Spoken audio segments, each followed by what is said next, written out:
যেমনটা আপনারা স্ক্রিনে দেখতে পাচ্ছেন, এই ভিডিওতে আমরা দেখতে চলেছি how to convert photo image to PDF. অর্থাৎ যে কোনো ফটোকে অথবা ইমেজকে আপনি মাত্র 4-5 সেকেন্ডে কী করে পিডিএফ ফাইলে পরিণত করবেন এবং আপনার কাজ করবেন সেটা আমরা এই ভিডিওতে দেখতে চলেছি। যেমনটি এই মুহূর্তে যুবসাথী প্রকল্পের জন্য আপনার মাধ্যমিকের যতগুলো ডকুমেন্টস রয়েছে, ব্যাংকিং এবং আপনার ফটো সবগুলোকে কনভার্ট করতে হয় পিডিএফে, তারপরে সেগুলোকে আপনার আপলোড করতে হয়। তো সেই কাজটা আমরা কি করে করব সংক্ষেপে চলুন দেখে নিই। প্রথমে আপনার গ্যালারিকে ওপেন করে নেবেন। এখানে যে কোনো একটা ফটো আপনি চুজ করে নেবেন।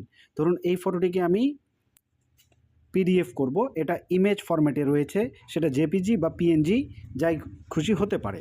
তো প্রথমে এই ফটোটাকে আমরা গ্যালারি থেকে ওপেন করে নিয়ে এই যে উপরে 3টে ডট দেখতে পাচ্ছেন, এখানে ক্লিক করব। এখানে ক্লিক করার পর আমরা নিচে যে প্রিন্ট অপশনটি রয়েছে এখানে ক্লিক করব। আমাদের সামনে পিডিএফ লেখা এই যে কোণায় ডান দিকে এটা ওপেন হয়ে যাবে, এখানে আমরা ক্লিক করব।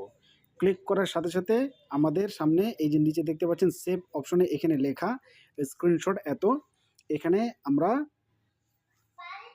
নামটা চেঞ্জ করে দেব, ধরুন PDF 1 করে দিলাম, দিয়ে সেভ বাটনে ক্লিক করে দিলাম। আমাদের ফটো একদম 100% পিডিএফ হয়ে গেছে।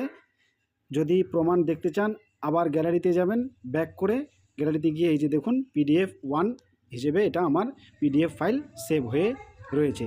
তো এইভাবে আপনারা যে কোনো ফাইলকে অতি সহজে পিডিএফ করে আপনাদের কাজগুলো করতে পারেন এবং ফটোকে কি করে রিসাইজ করতে হয় সেই সম্পর্কিত ভিডিও দেওয়া রয়েছে আমার চ্যানেলে, আপনারা খোঁজ করলেই পেয়ে যাবেন। ছোট্ট একটি অ্যাপ্লিকেশন কিউরিডিউস, সেটা ডাউনলোড করে আপনারা যে কোনো ফটোকে যে কোনো সাইজ থেকে যে কোনো সাইজে আনতে পারবেন। ভিডিও রয়েছে চ্যানেলে, দয়া করে একটু দেখে নিন। ধন্যবাদ।